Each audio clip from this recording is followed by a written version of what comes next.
right, great. Thank you very much, first of all, to Mandy for that introduction. And of course, I'd like to say good afternoon to everybody. And before I do anything, I want to have a few disclaimers. First of all, I'm a little bit recovering from a cough today, so I hope I'm not going to cough later on. I do have water over here, so I might be drinking a little bit of water. And then before I go forward more, I would like to actually find out a little bit more about you. So what we're doing today is about strategic resilience. And strategic resilience is something that, I think it's part of that 4 series workshops, and this is the last in the 4 series. How many people actually took part in the other 3? Can I have a show of hands? Wow, not many. Okay. Well, Mandy, I think, was actually working very hard, on this series of workshops. So they started with financial, organizational, as well as operational. So this is the last series of 4, and this is about strategic resilience. And as I said, before we go further, I would actually like to have a show of hands also about how you have been dealing with change. So what have you done differently since the pandemic? Anyone who re-examined your purpose, vision, or mission? Aha, some people have. Great. Oh, definitely, over there in the back. Who has restructured your team or redesigned some jobs? That seems to be something that most people have done. Restructured finances? Some. Very good. Digitized? Okay. And developed more partnerships. That's a popular one. Opened more communication channels. Right, so it seems that a lot of people have actually done communications, you have done some diversification, and there's a bit of restructuring being done. So when I actually read the description that Mandy gave me at first, and I was looking at it, so what came through to me was that the strategic resilience is about adaptability to change and also being able to focus. So what I would like to do is to expand on that. Because if you look at strategy and you went to the dictionary and looked it up, people say strategy is the ability to be able to still achieve your long-term goals under conditions of uncertainty. So in that case, if we put it together with resilience, strategic resilience is more than just continuing. It's more than just surviving. It actually means that we have to thrive. What we want to do is to move from risk management to change management. And what we really want to be able to do is actually go to the part of looking at opportunities that are presenting themselves, even with the change, and able to actually look at those opportunities and see how we can actually use them, leverage them, in order that we still arrive at where we want to go, our purpose. And as a result, what I would do today is I will spend maybe the next 20, 25 minutes talking a little bit about what it takes to be purpose-driven and future-fit. Now, if we talk about future-fit, then one of the things that we really have to accept and acknowledge and accept is that change is inevitable. I attended a FinTech conference. There was FinTech Week in Hong Kong 3 weeks ago. I don't know how many of you actually went there. And they talked a lot about high finance and technology and so on. So at FinTech Week, there was this guy from high finance from overseas. And he was actually talking about how nowadays it's like change is just happening everywhere. It's happening really fast and it's hitting us all over the place. So what happens is that in the old days, if you were a big company, what happens when change happens? The CEO says, strategy team, you take this, analyze it, come up with an action plan. Now in smaller organizations like us, what we do is the ED has to go and look at the change, come up with a plan, and then tell the team, right? Hey, you know what? Let's do this. This is going to help us. But nowadays, because change is happening everywhere and it's happening all the time, It's no longer the remit of the CEO or the strategy or the ED. It is everybody's role. So change has now become an operational issue. It's no longer something that might happen. It's not about if, it's about when. And there are some changes that we can anticipate, right?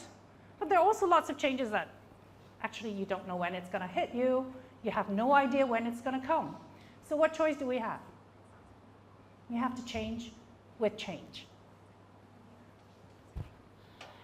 Why is change happening so fast these days? And we really have to think about it. It's really very much to do with technology. Because of the advancement of technology, what is happening is that nowadays you have much faster computers, you have much more communication channels, you have people who can actually communicate even though one is in Ukraine, the other one is in Russia.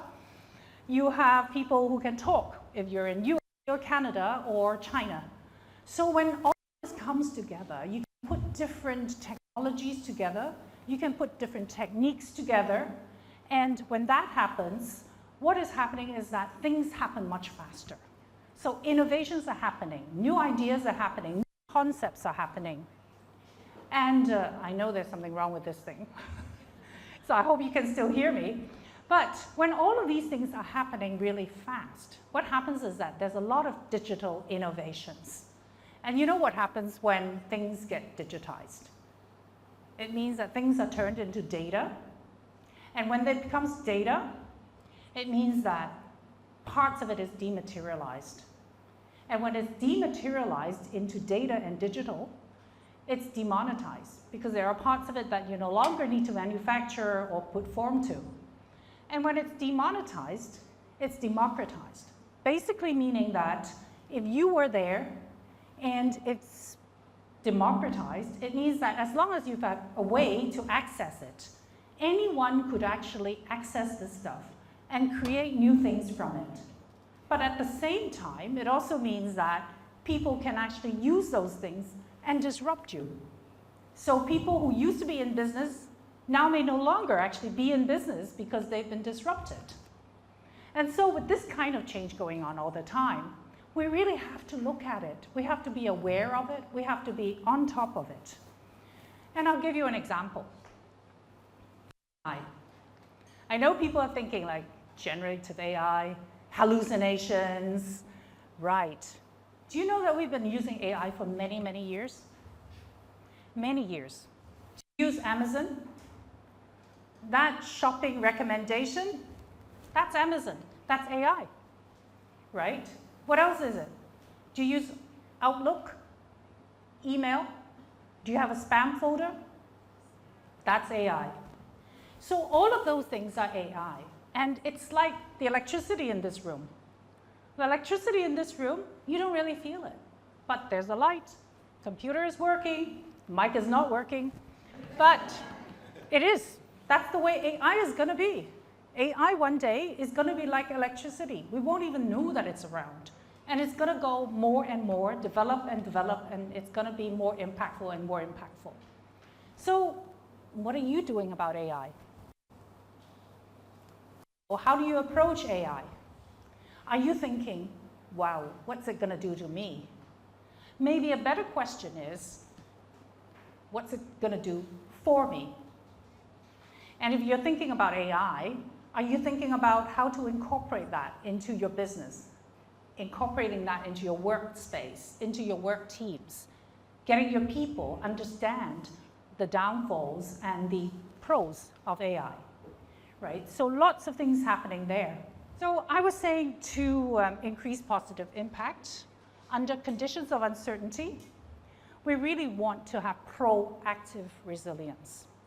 It's no longer about just continuing. It's about maximizing. And what we're doing over here today is that we really want to look at how we can actually maximize.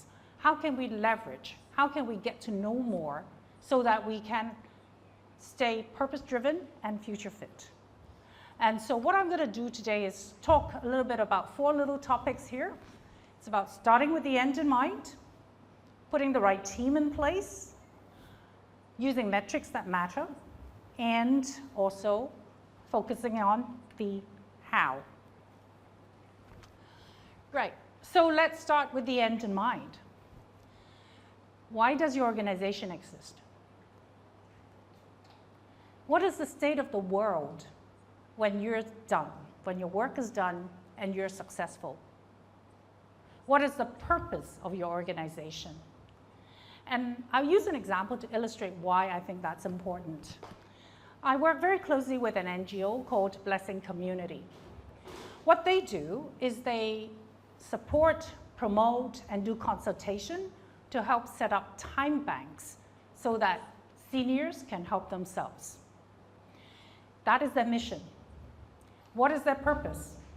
Their purpose is to actually enable choice for seniors to be able to age in place, age at home, with self-esteem and dignity. So articulating their purpose as separate from their mission actually really helps them. So what happens? It means that their purpose tells them what are the right things for them to do. And it also tells them what are the things they will say no to. For example, they might actually work closely with commercial partners, as long as they feel that those partners are also aiming in the same direction to give seniors more self-esteem and dignity.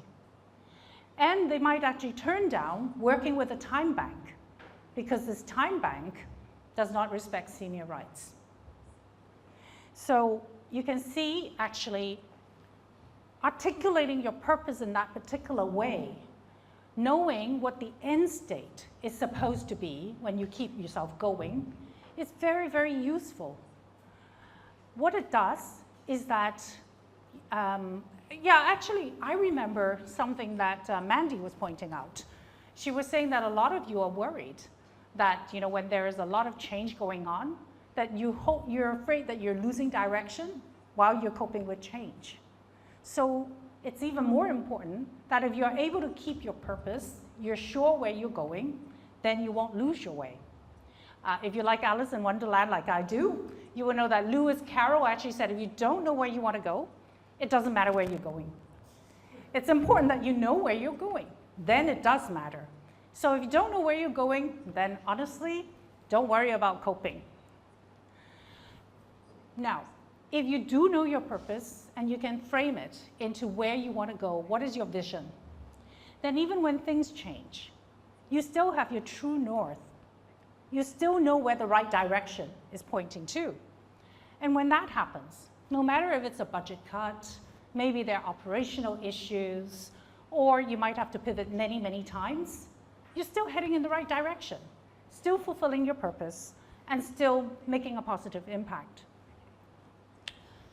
One technique I found really useful in dealing with uncertainty is backcasting. Now, backcasting is the opposite of forecasting. And when you backcast, you actually stand right at the end where your vision is, where you want to go. And you try to reach into the present and pull it out of the present, out of the grim reality of what's happening today, to actually say what needs to do in order to actually get where you want to be. It is a way of actually looking back and looking at what strategies and tactics you need to put in place in order to get where you want to go.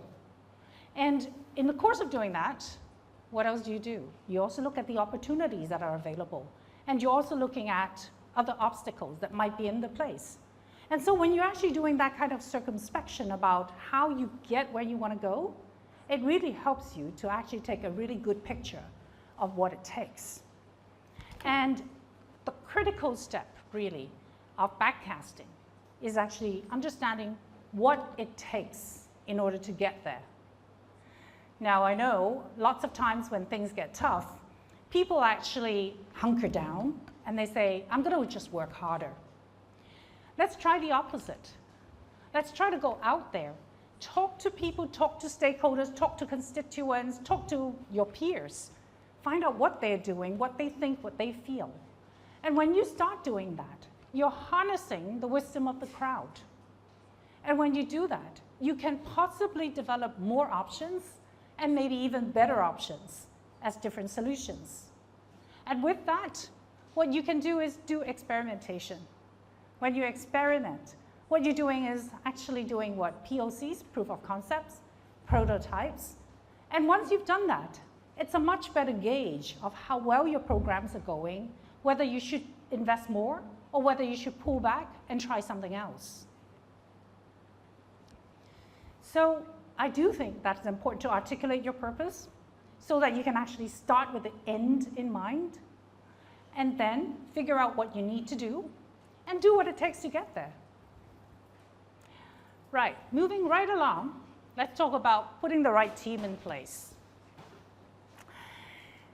That's very important because if you don't have people to do the right things for you, you will never get it right. Now, future-proofing starts with people. Change starts with people. Organizations and teams do not change. It's people who change. And if people don't change, your team doesn't change. So in order to actually meet change and adapt to change, we have to tackle people first. And you want agile people, agile teams, you've got to have agile people to begin with. So when you're putting together your teams, when you're hiring people, what do you look for? Attitude, competence, connectivity, creativity, and mindset. Very good, very good. Culture fit, maybe? Right. My suggestion now, before we used to hire and promote those people who knew the answers. But because now it's total uncertainty, we don't know what's going to hit us. We don't even know what the questions are.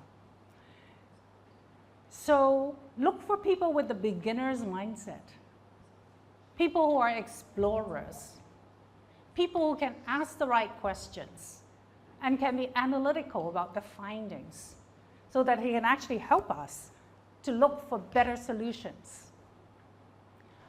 And once you can find people like that, make sure you align them with your organization's purpose that I talked about just now. Try and co-create with them. Have them develop the systems and processes and new projects with you. Because, okay, well, let me use an example to illustrate this. A few years ago, I was going to China for business, and my flight was delayed.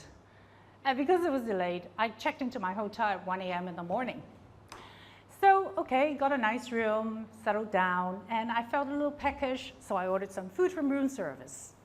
Food arrived at 2 a.m. Good food, I was hungry.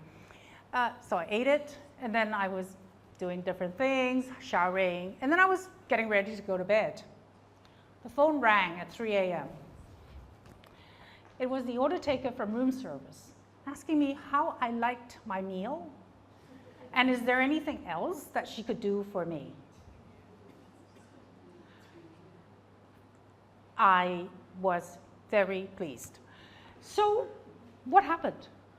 Obviously, she was following the rule book, the manual that says, if a customer comes and order room service, an hour later, call them to make sure they like the meal, and if they didn't like the meal, maybe you can do something to make them happy. So at the end of the day, I'm quite sure the manual or the process was written in order to make the customer happy, which is the purpose.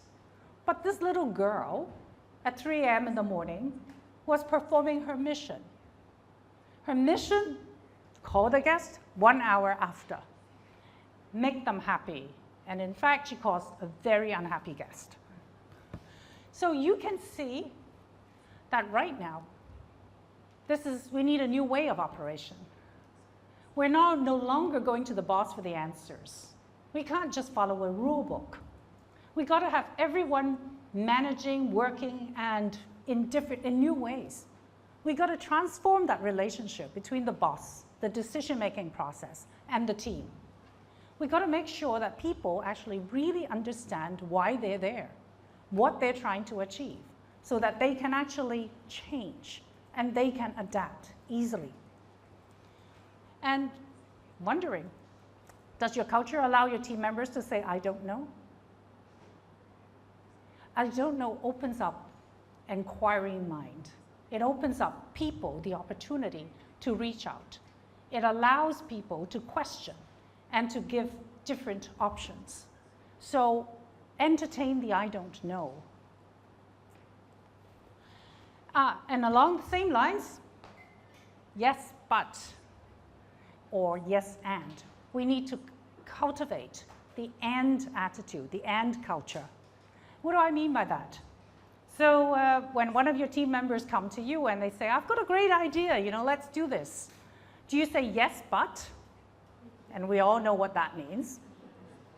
Or do you say yes, and? Yes, and I actually have a few more ideas for you that actually might make your idea even better. Or yes, and I'm also working on another project. And that project, if we can combine these two, can make a bigger impact. So yes, and can be very useful. And not only that, if you think about it in another way, what is happening today in this world? We want things cheap and valuable. We want things fast and also of high quality. So the and culture is something that is pushing us, and we got to embrace that. So of course, in this very big uncertainty, we're really looking at adaptability. And that means that the team has to adapt, and that basically means the people have to adapt. So in the old days, we talked about IQ, intelligence quotient. Then we talked about EQ, emotional quotient. And now we talk about AQ, adaptability quotient. Now, AQ is actually an assessment instrument that uses AI to assess teams and people and individuals to actually say when, why, and how they adapt. So it actually helps when you actually know when is the best time to introduce change to your team, what kind of reasons or rationale you give your team that will appeal to them, that will make them more ready for change, and also what kind of skills or competencies they actually use when different individuals need to adapt. Imagine if you actually knew the AQ of your team and your team members. That really helps you when you need to make changes, because it would be so much more seamless and more timely for them.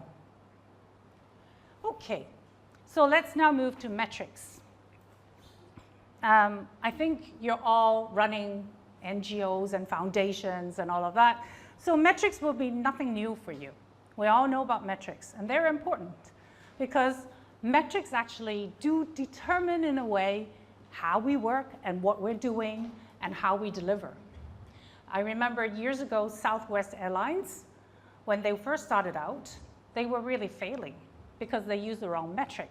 The metric was that at that time was revenue per passenger seat. And so their teams were very busy trying to fill up the seats. Whereas when they changed the metric to profitability per aircraft, it actually really released their sales and their management teams to focus in to look at viability and sustainability of their airline. So here, what I would do is to do a quick exercise. I'll give you 5 minutes, 2 minutes, write down on a sheet of paper all the metrics and the measurements that you actually use in your company. Write them down. It doesn't, I know you all have it in your mind. It doesn't take a lot of it, like creativity. Just what kind of metrics do you actually use? And then share it. And then share that amongst your table so that everybody sees a little bit of everybody's metrics. So to be future fit, we actually need to take care of both our performance and our health. And what do I mean by that? Performance is when an organization delivers to stakeholders in financial and operating terms. Health is how an organization aligns itself, executes with excellence, and renews itself so that you're ready for the future. So performance is right here and now. Health is whether you're ready for the future. And examples now. Performance, number of cases closed, number of users handled, donation amount raised, headcount and staff cost, Those are performance metrics. What are health metrics? Relationships developed, because this is an asset that you can go back to for your future projects, for your future relationships. User satisfaction score. That means that people are happy with you and they will come back and they will continue to come to you. Growing funding pipeline, I don't have to explain that one. Employee participation rate. So again, because we count on our employees to perform. So if you don't have good employee participation engagement, you will not have good health for your future projects, right? So I was gonna actually ask the facilitators at the table to kind of put things together and to look at how much of your metrics are in the performance bucket and how many of your metrics are in the health bucket. So it is a balancing act. It's a huge balancing act. All right. So finally, let's move to the how. Because the way you work creates the environment for innovation, creativity, and sustainability. I know there's a lady out here who's doing sustainability, so she knows a lot about it. Now I'm going to show you a little story. Imagine that we're navigating in an unknown sea. This is a sea, all blue. Imagine this sea, and there are lots of little islands and reefs out there. And if you look at that corner, there's even a giant octopus trying to eat you. So the organization, our organization, is that red boat. Our goal is that treasure chest that's out there somewhere. And you don't know what is further than some miles ahead. Why? Visibility is low. Why? Because it's uncertain. We don't know even what the questions are. We actually don't know what's going to happen. So when you are navigating like that, you set a long-term goal, you will most likely fail. Reason is because if you do that, you'll probably hit a reef and capsize. And so instead, we set some short-term goals, and we can generate the right path. Take a step at a time, and sometimes you seem to be sidetracking. But as long as you know the general direction that you're heading, which is the purpose, the way things need to be when you're done, you would be heading without sidetracking. You can write your own direction. And you would also be learning, because you know that some things, sometimes you go straight and sometimes you do a curve. And ta-da, we found it. So we found the treasure chest, and here we are. That is our purpose. That's where we set out to go. So yes, you get sidetracked. You might go sideways, but this is how we get ourselves there. Now that's a very watery story. It happens on dry land as well. How many of you are hikers? So you might be able to tell me more about this. If you try going up Mount Everest, and for those people who've done it before, you know that it's not easy. It's a multi-day journey. You actually have to go up. Obviously, everybody heads for the peak. But then what happens is that you have to change your routes and your path all the time. You can't plan it straight ahead, way ahead. You have to actually look at the weather conditions, your own capabilities, your guide, the team, the time of day, the time of year, and then you actually figure out where your base camps need to be when you go up, because the weather changes all the time. You know, you could get an avalanche overnight, and then you would have to immediately pivot. But what happens is that your different base camps may change, but your purpose doesn't. So what other questions do I have for you to ensure that you have agility and you can adapt? Do you have separate metrics for both performance and health that are clearly communicated and monitored? I guess from that exercise, you know why I'm asking this question. Do you have someone to play the devil's advocate in your organization? Because they give you a different perspective. They introduce something different that you may not have thought of before. Do you schedule time to discuss and share learnings from failed experiments with your team and your constituents. So are they allowed to fail? Is failing a learning exercise, or is it a shaming exercise in your organization? Do you give your team permission and support to change the world? So next time when they come to you with a new project or a new concept, are you going to say, we've done that 20 times in the past and it's never worked? Or do you say, hey, new team, new environment, new funder. Let's put our heads together and let's see how we can do it better.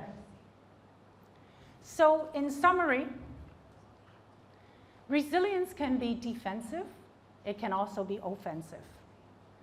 Now, McKinsey did a study only a couple of months ago, and they found that most companies actually are going defensive resilience.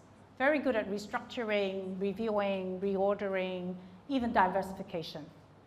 And all of that actually means that you are continuing surviving.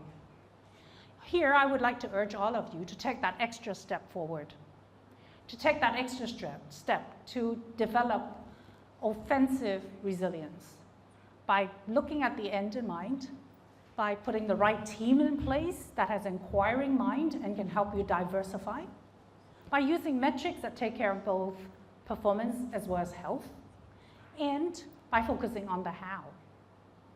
I think you agree with me that in these very uncertain times, all the more our constituents and our beneficiaries, they actually need our help for them to continue and for their well-being. So I think it behooves us that we need to be imaginative, innovative, agile, and to increase our positive impact. Thank you.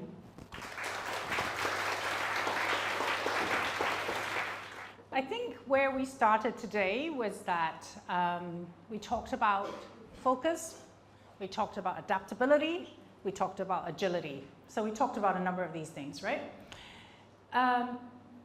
And basically, I think what is happening is that, we're all talking about this, and we know that there are lots of problems with the current performance management systems. And there are many, many, many different kinds of them.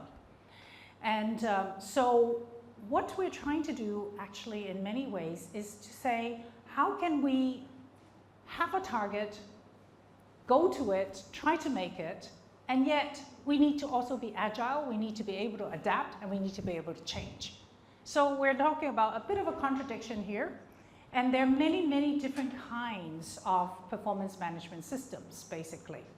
So if we want to be focused, but also agile at the same time, we're really not talking about just one metric.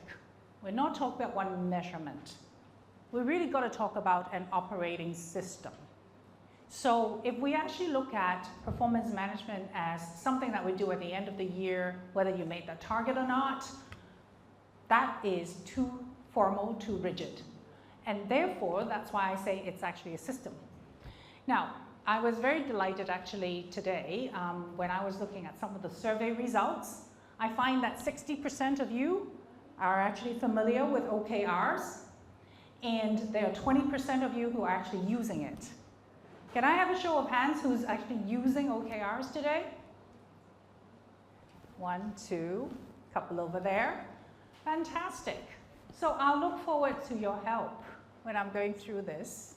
So please look forward to some active participation, because I will be looking for you for your intelligence. Because in actual effect, there are really many, many different types of performance management. There are many different systems. You have, I think, traditionally a lot of management by objectives. You have people who use balanced scorecards. Who uses balanced scorecards? Okay, 1, 2, right? Nothing wrong with those. It's a matter of really finding the system that actually works for you in your context. And that is why today we're going to use OKR as an example. And the reason why we talk about OKR is because a lot of people actually look at OKR, they promote it as a system that helps to be both agile as well as focused. And that's the reason we're talking about it. We're not saying that that's the only system. It's definitely not one size fits all. And you probably are using a system that works very well for you. So let's put it this way. Today is a discussion. I'm not going to really teach you how to do OKRs. I'm sharing the concept. And if we share the concept and you're really interested and you find that, hey, it might actually help you in certain contexts within your organization, then we can explore further.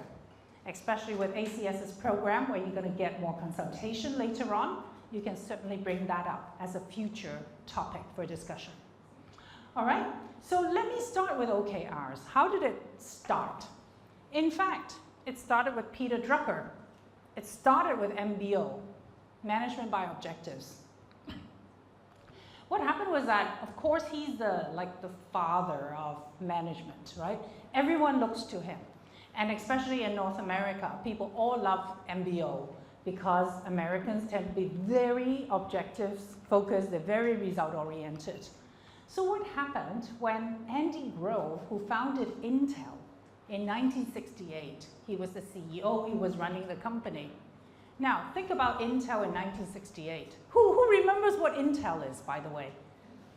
I hope you do. It dates us, Penny. Yes, it dates us. But Intel was a very big company, technology, way before the Googles and everybody else. And they were very, very successful. In the old days, you would buy a computer because there's a tag on it that says Intel Inside. And I'm not buying a computer, I'm actually buying Intel. And then there's these microchips that they're really famous for, really valuable company. Now imagine in 1968, this was like new technology. Who the heck knows what microchips are? So these people, when he started the company, he had funding, he had big goals to achieve, but he had no history. So you can't say, hey, I'm going to increase my production by 10% based on last year. What is last year? You don't even know that. And in fact, they didn't even have a product. And when you don't have a product, how do you focus? So what he did was Andy used MBO, but he embellished it. He built a structure around the objectives. So he built it so that you actually have OKRs to support it. And because he actually used that, he was really successful in making that Intel Inside promise. And later on, this next guy, who was John Doerr, actually was on Andy's team. And he joined a venture capital funds. And what happened was that he was investing, their fund was investing in Google. And at Google, again, Google, my God, think about it, 1999. No history. Don't know what is the right thing to do. Don't know whether you're heading, even when you set objectives, you don't even know whether those objectives are realistic or not. So what they did was and John actually brought OKRs into Google, and the rest is history. And today, people like Netflix, Slack, Airbnb, they all use OKRs. And that's why it's something that a lot of people are actually promoting. They say, it's great, it's great, it's great, but of course, we have to really know whether it works or not, and it depends on your situation. So let's go into it a little bit deeper.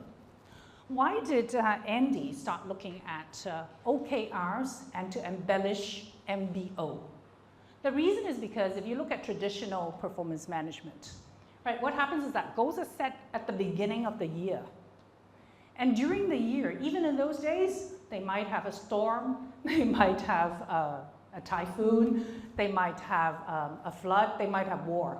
So you never know what's going to happen during the year that may affect your conditions of operation. Then, of course, there's also the communication issue that Krista was talking about. The left arm doesn't know what the right arm is doing. When you actually want to communicate up and down, you don't know what you're communicating. So quite often, key objectives are lost in translation when it goes from a CEO to the next level, to the next level, to the next level. And the problem with that is that then not everybody can actually share in the ownership, and they don't really know what they're in charge of. And I do believe that everybody tries very hard, so they're all working hard. But honestly, how do you tell you're moving the needle? And so OKR, by its nature, developed by Andy, was supposed to address this. It's supposed to be a framework that actually gives structure and support to performance tracking, as well as management, across key functions in your organization. So what it's supposed to do is it recognizes cross-functional nature. It shares objectives so that you have trajectory. Trajectory is the direction. It stacks contribution, and later on I'll give you some examples to show how it stacks contribution. It allows early warning of misalignment, and it assigns contribution so that stakeholders know what they're accountable for. And at the end, as I said, it's not just a measurement. MBO is a measurement, whereas this is actually a business tool that embeds an agile way of working. So OKRs, it actually assesses progress, strictly speaking. KPIs measure results. And if you tick the O in OKRs, that means objective, what we want to achieve. That is the outcome. Key results, it actually tells us whether we're getting there or how we know that we're getting there. And that is the output. But beneath OKRs, and people never talk about the I is actually initiatives. Initiatives are the activities that lead to those services or products. Those are the outputs. And when the outputs all come together, they will become your outcome. Right. Let me just show you an example here. This is Intel's OKR. This is the father of OKRs. So if I read the objectives, it is to establish the 8086. 8086, you heard of that? You remember that? 8086 was a chip. As the highest performance 16-bit microprocessor family. That is an objective. And if you look at this objective, is it aspirational? Pretty far-reaching, right? It's going to be the highest performance. So if you're hiring people and you said, come join me, and what are you working on? Oh, I'm working on a project that's going to make us the highest performance family. And we're not talking about just, a little place. We're not talking about Hong Kong. We're talking about the world here, the highest performing. So it's very inspirational. It really makes you inspired to join this company so that they can get the best talent. KRs. First one, I hope you can see it. Develop and publish 5 benchmarks showing superior 8086 family performance. Second KR, repackage the entire 8086 family of products. Third one, get the 8 megahertz part into the production. And fourth, sample the arithmetic coprocessor no later than June 15th. Now, if you look at goals, are these smart? Specific? Pretty specific. I don't think you can get it wrong. Measurable? Very measurable. Right. Relevant? Yeah. They're relevant, they're exactly there, and time-bound, very time-bound. Are they A, achievable? They are stretch, and that is the usual diversification from SMART goals. OKRs are set to be stretch. They're not set to be totally, they should be achievable, but they are stretch achievable. So why are they relevant? That's one point that I really want to go back to. They're relevant because if you want to make 8086 the best performing family of chips or whatever, any one of these goals are related. But any one of those standalone will not make it the best performing family of products. So that's what I earlier meant by stackable. When it's stackable, you actually have to stack all of them together, and they all contribute towards the objective. And if you notice, the objective is actually not quite measurable, it's aspirational. So usually objectives are qualitative, your KRs are measurable. And when you actually have measurable KRs, and if you look at the traffic lights next to it, you see 0.6 in yellow, you see 1.0 in green, you see something in red, and then you see 0.9 also in green. What does that tell you? At the end of Q2 1980, Andy Grove was probably looking at this, and he was probably saying, okay, at the end of the quarter, this is how we're performing. You needed 5 benchmarks, you got a 0.6, so they probably developed 3. And that's why they got a 0.6. Marketing has done the job of repackaging, 100%. However, it seems that he's got a problem. So he knows that after 3 months, he's got a problem in that area. And then sampling the arithmetic coprocessor, pretty okay, right? So what does it do? It actually tells you where the problem is. It tells you when you stack up, you might do all of these other 3 areas, the yellow and the green, but if your red fails, you're not going to be the best performing family in the world. And what does that also tell you? It tells you who's responsible: marketing, production, manufacturing, engineering, applications. So it actually combines the efforts of many different functions in the company. And as a result, what do you think Andy would do for his Q3 OKRs? He'd be focusing on K1 and K3. That's tracking. That's performance measurement. That's knowing where you're at. That's knowing your alignment. Now, you say like tech companies, of course they can do that. You know, they've got no history, you know, it's easy, everything is countable and quantifiable. It works for community services as well. You all know Bono, the U2 guy. He developed the One campaign. And what he did was, he actually set an objective for himself: proactively integrate a broad range of African perspectives into one's work, align more closely with African priorities, share and leverage one's political capital to achieve specific policy changes. Now, it's very clear also as an objective, it's really quite aspirational. I mean, think of trying to get Africa together to affect political opinion in Africa. It's not a small thing at all. And how does he set his KRs? 3 African-based hires complete by April, 2 African board members approved by July. African advisory board in place by July and convened twice by December. Relationships fully developed with a minimum of 10 leading African thinkers, and undertaking 4 participatory trips to Africa. Now, is it clear to Bono what he has to do? Pretty clear. And again, if any one of these KRs were delivered but not the others, would you be able to reach your objective? Probably not. You really need to galvanize and coordinate everything to work together.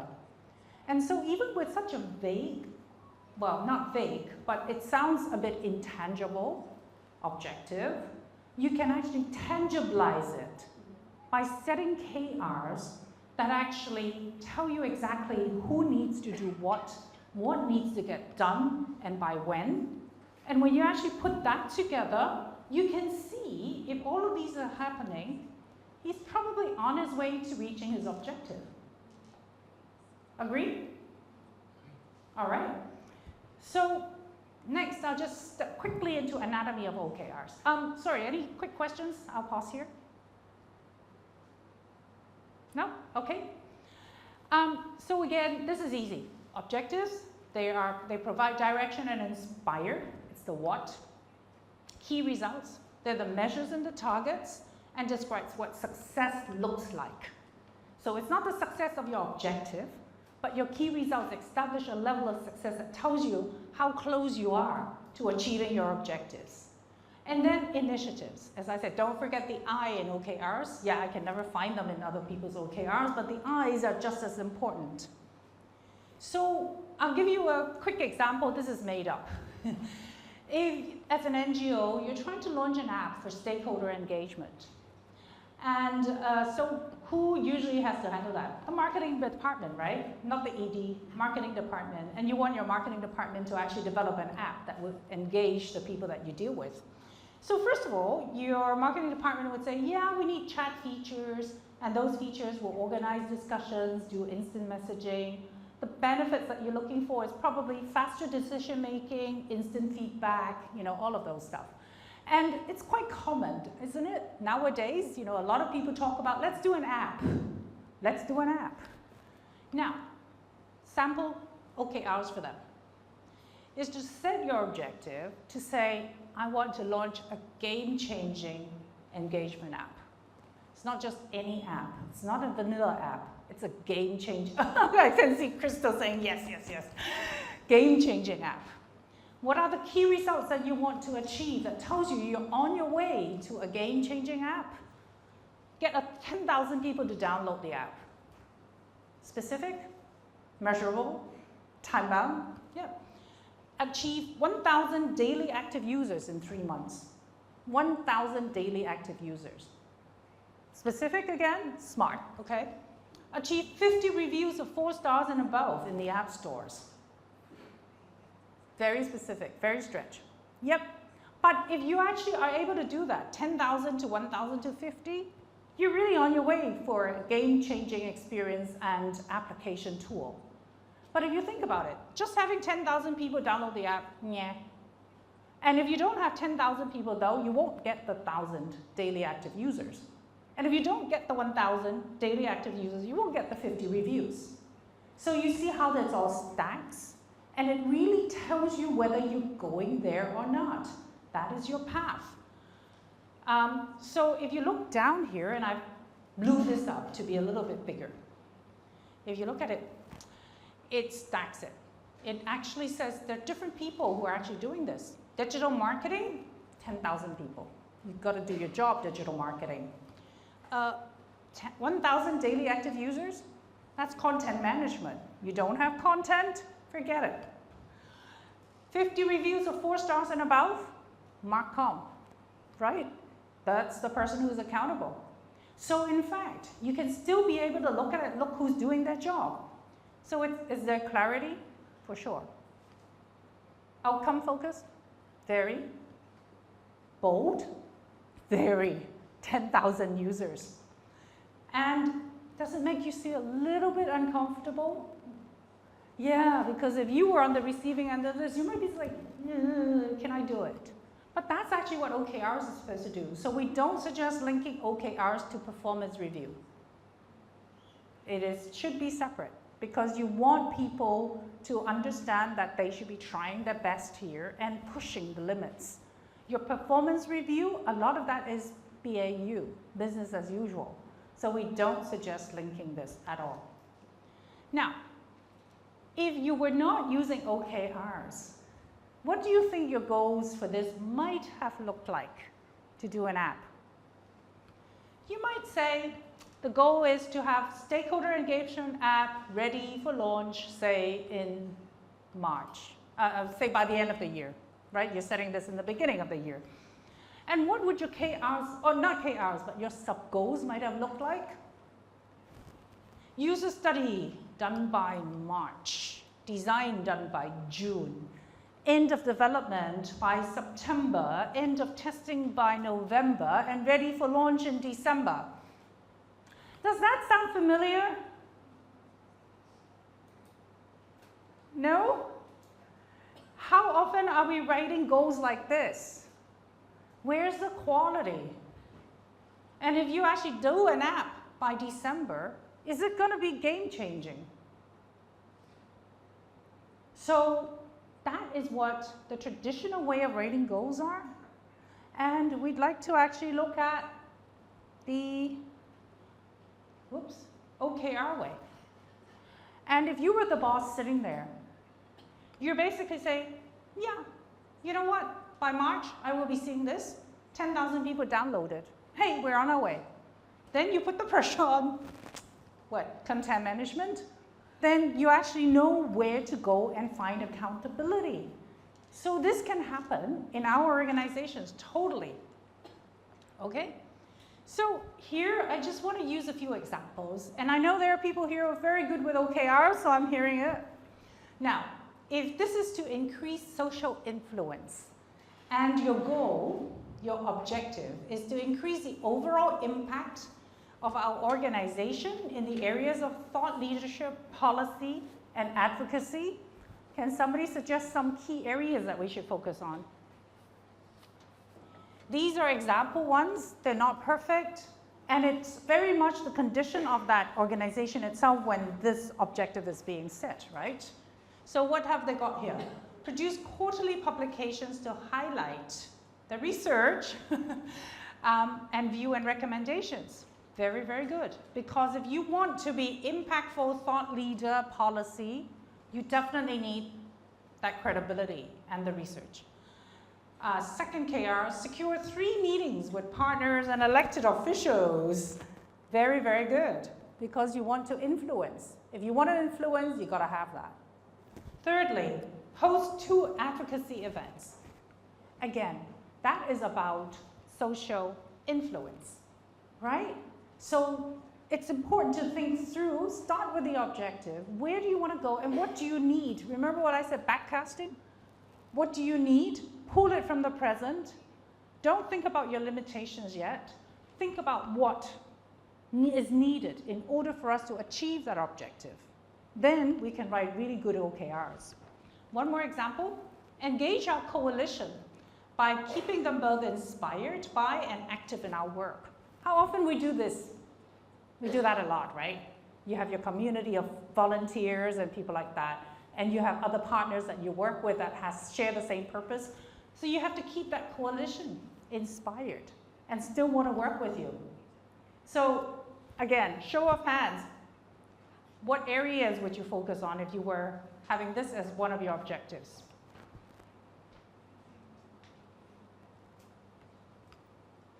What do you think needs to be in place? Information, you've got to keep them informed. Secondly, you've got to keep them engaged. And you've got to keep them inspired, right? 3 key areas.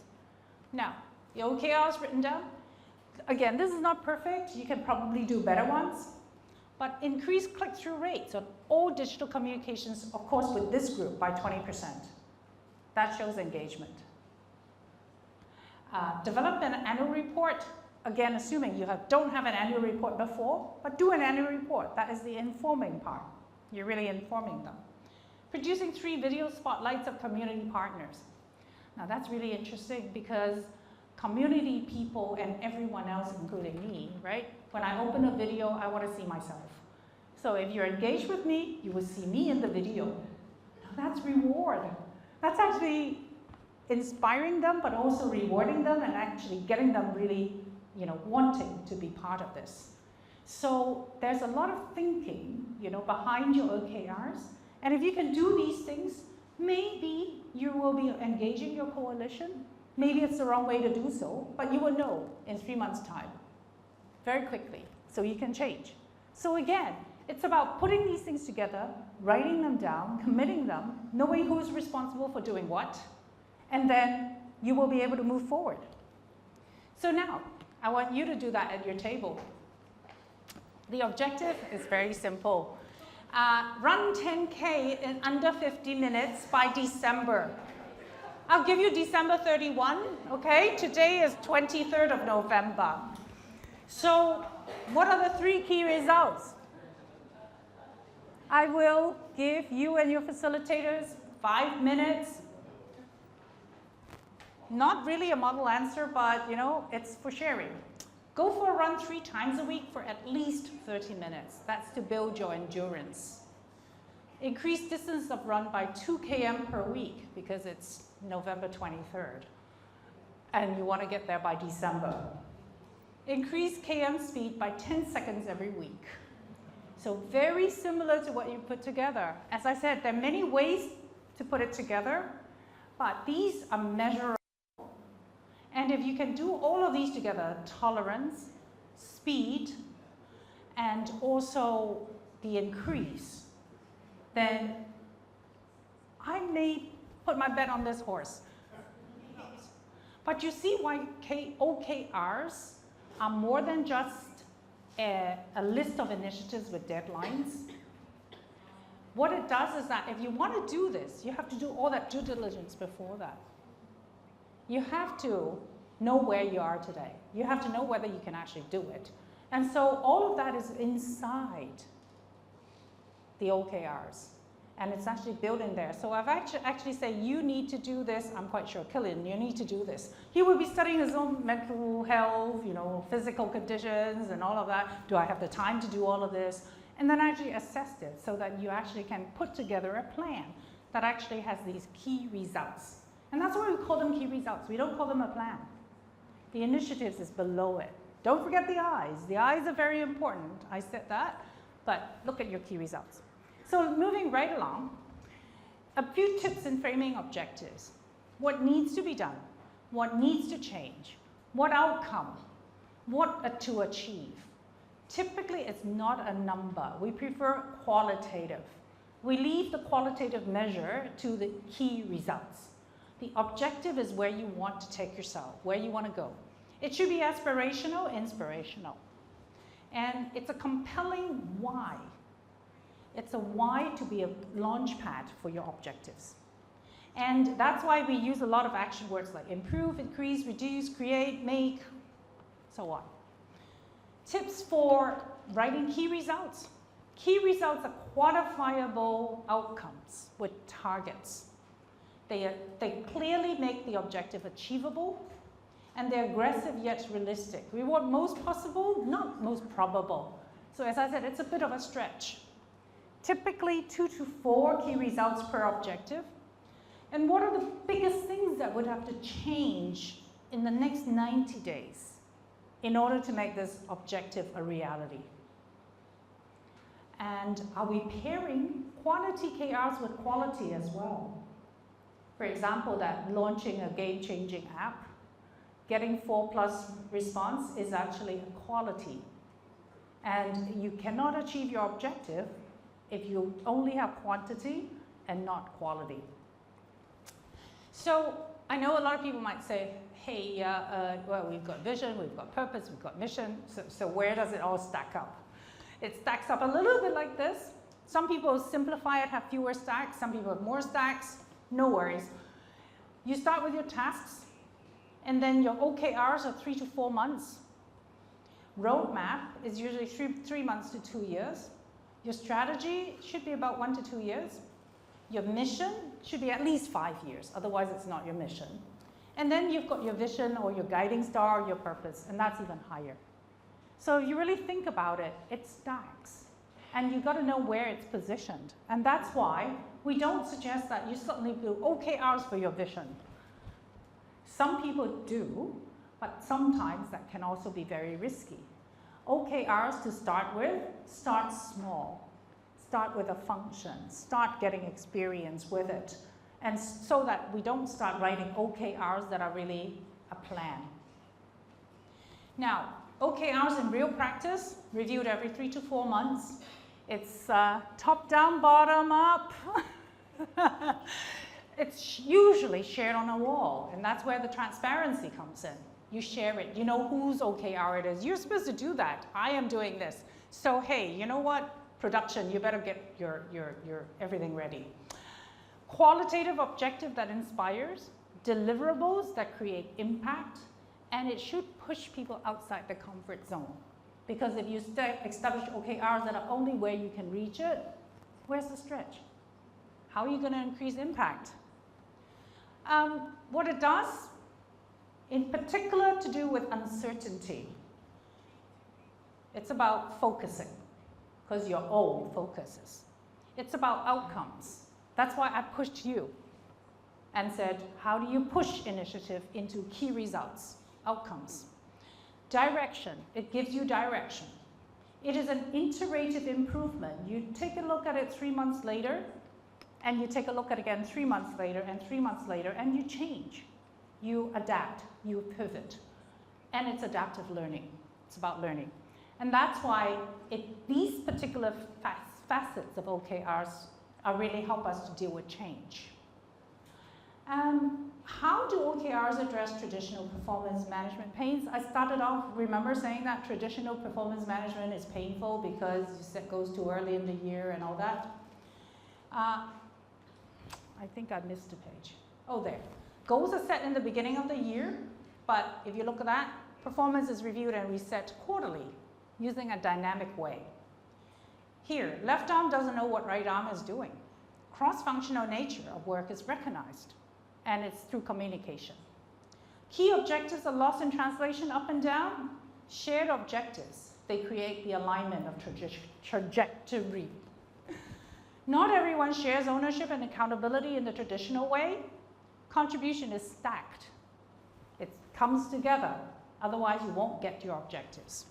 And we're working really hard, but is the needle really moving? Okay, it gives you early alignment, early warning. And that's OKRs. But they also fail. It's deceptively simple, isn't it? But it's not that easy to set good ones. There's a lack of understanding of OKRs in many companies. Improper framing, if you framed it, KRs that don't really lead to the objectives. Failure to invest in the adoption process. Not everyone can take to OKR. When I started using it, I hated it. Took me 2 years. Expecting immediate results. It's not. You've got to get used to it, like all processes. So this is a great book if you're interested. Measure What Matters by John Doerr himself. And so this is the book that you should read. He's got great examples in there, and he's got everything in there. So I hope this was a quick session to kind of introduce to you what OKR is for those who don't know it. For those who are doing it, thank you very much for your contribution. You helped a lot. And I'd like to say thank you.